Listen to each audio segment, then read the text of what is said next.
Nama saya Lisa, saya dari Bandung. Saya mau ceritain kejadian-kejadian yang ada di kantor saya.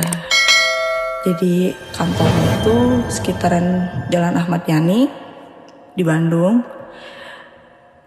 Ini kantornya sih nempatin bangunan tua, bangunan zaman Belanda gitu.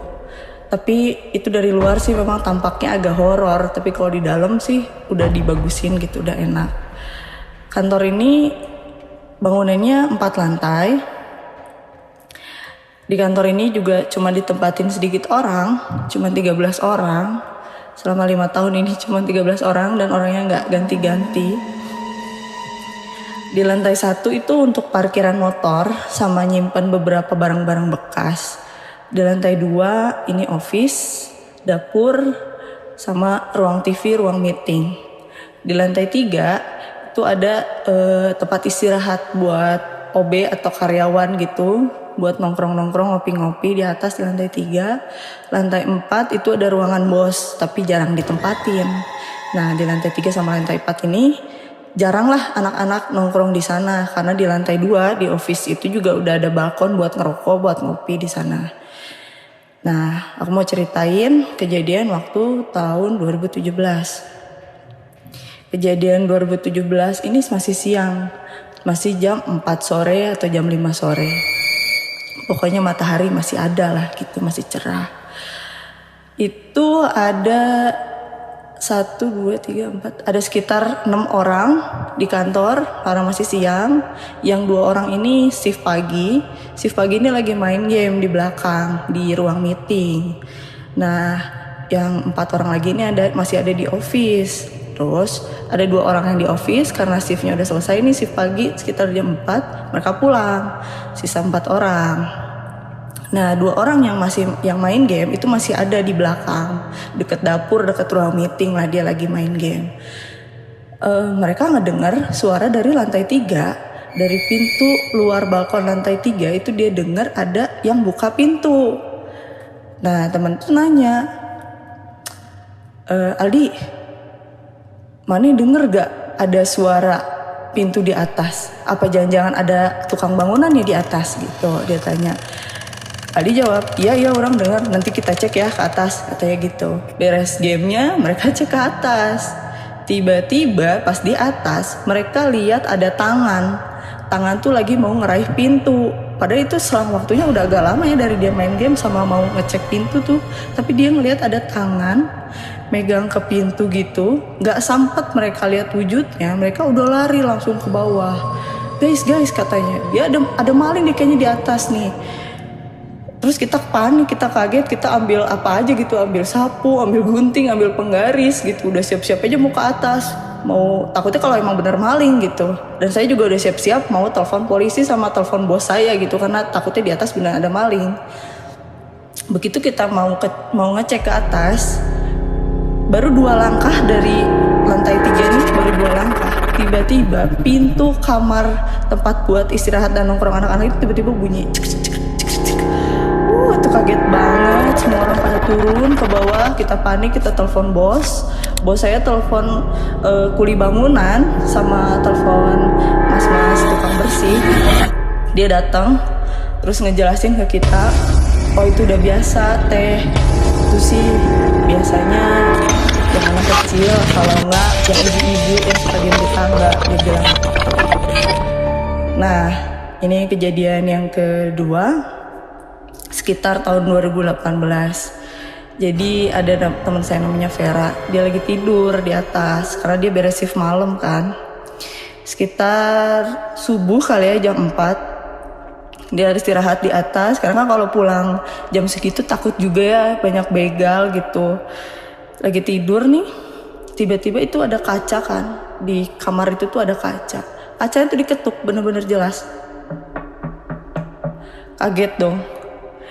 Tapi karena si Vera ini orangnya pemberani, dia ngomong sama hantunya, tolong dong jangan ganggu, saya mau tidur, mau istirahat, capek. Udah aja, dari situ orangnya benar-benar kebluk banget kali ya kalau tidur. Udah aja langsung lupa dia, tidur aja. Nah besokannya dia cerita pagi-pagi ke shift yang pagi gitu, dia cerita. Nah kejadian lagi yang tahun 2019. Ini kejadiannya dua-duanya berhubungan dengan pintu. Jadi ada Vera, ada Aldi di situ. Mereka pagi-pagi sekitar jam 4 subuh, ya samalah beres shift malam juga. Lagi asik nih nongkrong juga di dapur di belakang dekat ruang meeting. Tiba-tiba pintu yang di arah mau ke office itu kan ada lorong, arah ke office itu ada pintu. Pintunya itu berat karena di balik pintunya tuh kalau kalian tahu tuh ada pemberatnya gitu loh. Jadi kalau pintu kebuka tuh bisa nutup lagi gitu. Itu kan pintu dari nutup ya. Pintu dari nutup tiba-tiba ngebuka sendiri. Buka tutup dengan bunyinya itu loh. Wut wut wut wut, dan itu pintu tuh berat. Berat karena kita kalau ngebuka juga harus agak didorong dulu. Itu kejadiannya. Itu subuh, saksinya cuma mereka berdua. Nah kejadian lagi juga jam 1 malam, saya sama Riza lagi shift malam. Memang kita salah sih nyetel musik malam-malam kenceng gitu, keras-keras. Pintu yang tadi saya ceritain tadi itu kan ada pemberatnya gitu ya. Pintunya itu posisi di belakang pundak saya, dekat meja office saya. Pintu ngebuka sendiri dengan kencengnya, fut gitu. Saya sama Riza saking kagetnya sampai loncat dari kursi, kaget. Terus Riza tanya sama saya, "Teteh lihat apa?" kata gitu. Saya nggak lihat apa-apa, karena emang saya nggak lihat apa-apa. Riza bilang, "Aku lihat sosok putih terbang dengan rambutnya itu, cepet dia dorong pintu sampai pintu itu kebuka." Itu cerita tahun 2019. Itu ceritanya waktu pas bulan puasa. Nah, waktu itu sekitar jam 3 jam 4 subuh, sama beres shift malam juga. Saya se-shift sama Riza juga.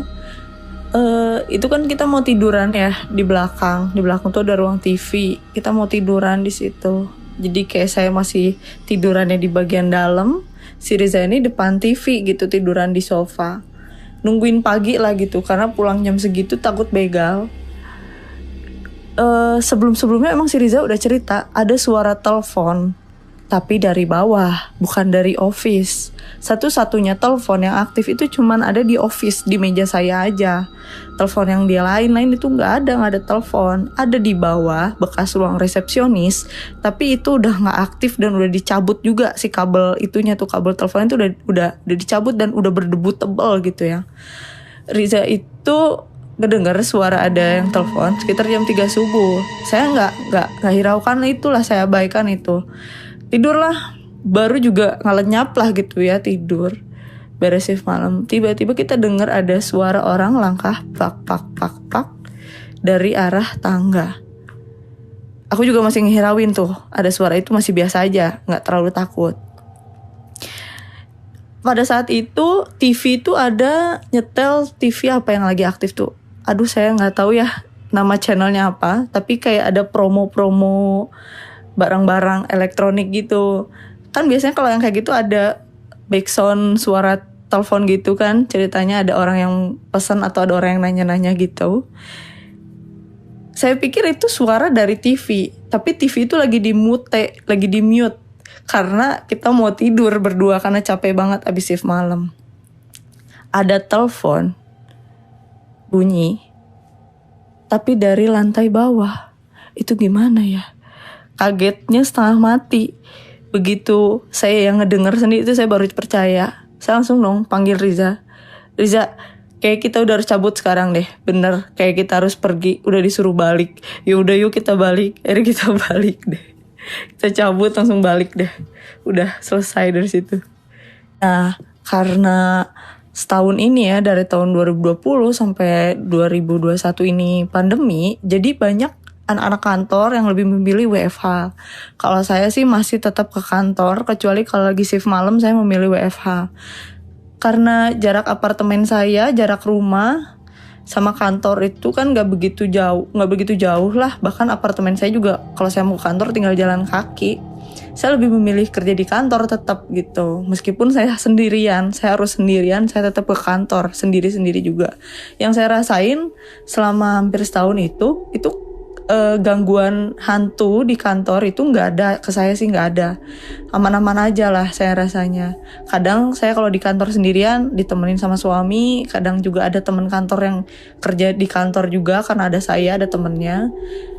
Nah ini kejadian masih hangat hari Jumat, kebetulan saya sendirian.